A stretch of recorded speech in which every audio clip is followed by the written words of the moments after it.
Hi, I'm Catherine McNulty, and today I went to visit a dear friend of mine who happens to live in the house next door to where I used to live.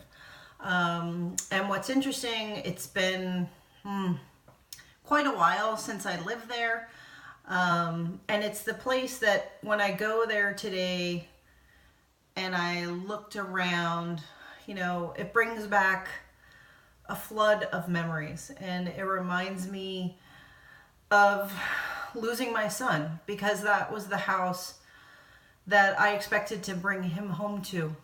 And I had a room there that I had decorated as a nursery for him that he never got to use, that I later had to dismantle when I moved.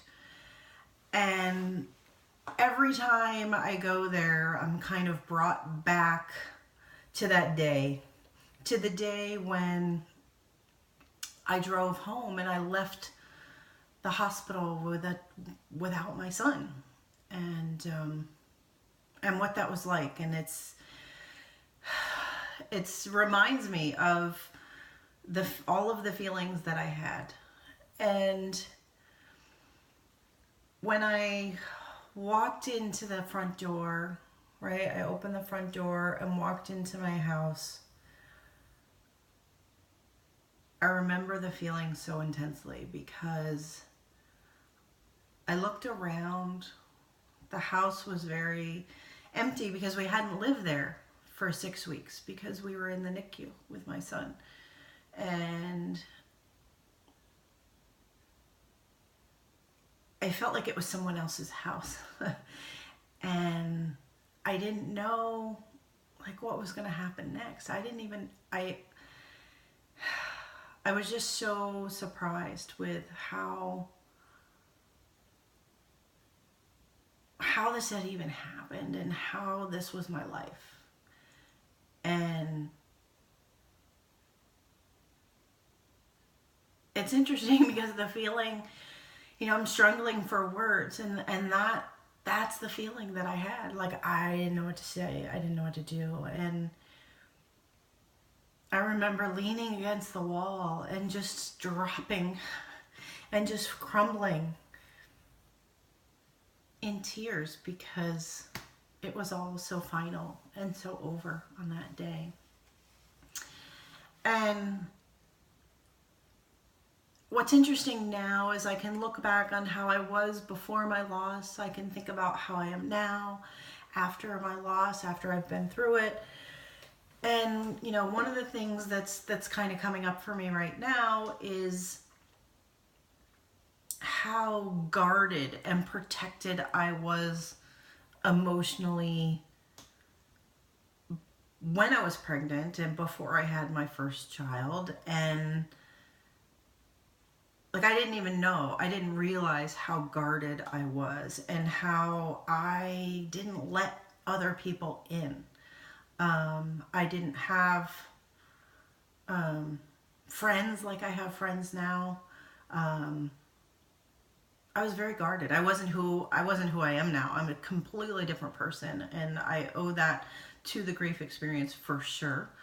And one of the things that grief has really done for me is really, I feel like it's cracked me open in some ways, that it's almost like it's broken my heart, and then my heart had to rebuild, and I had to figure it all out. And I do a lot of reading. I'm reading right now Brene Brown's The Gifts of Imperfection. Amazing book. And it talks about, worthiness and love and belonging and connection. And when you are unable to feel those things, like I was unable to feel those things before my loss because I was so guarded. Because I didn't want to let anybody in. I didn't want to let people know who I was, right? I would have never done something like this. Because that's just not who I was. I was so focused on who I thought I should be, and I wasn't focused on who I actually was. And so today, after all the pain, after all the tears, after all the struggle, I can look back and I can say that losing my son, as tragic and as painful as it was, the grief that ensued was really brought me a lot of gifts. And the book that I wrote that is called The Gifts of Grief. You can find it on Amazon. And the tagline for that book is to do more than just survive grief. And I've done that. And I've done more than survive grief. And my life, because I've been cracked open, has so much more meaning now. And I can feel emotion. So if you're not feeling the pain, you're not feeling the love. And I know love in a way that I haven't ever known it before. I know about connection now. I know the importance of my friends. I know the importance of reaching out and talking to people and sharing my stuff, even though that maybe it's not pretty. And some of it can be embarrassing and bring me shame.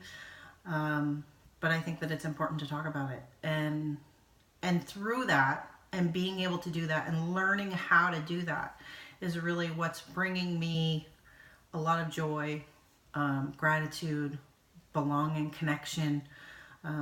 The things that, as Brene says, are, those are the things that we all want. Those are the things that we all need, we're genetically hardwired to want these things. And so being back at my old place, at the old house, again, was difficult, and it is difficult, and I remember the pain, but I can also look through it, and I can say, I'm pretty proud with how far I've come through all of it. And grief changed me. It will likely change you too. But if you can look and see what you're learning as you're going through the grief process, I think there's value there. Thanks for listening.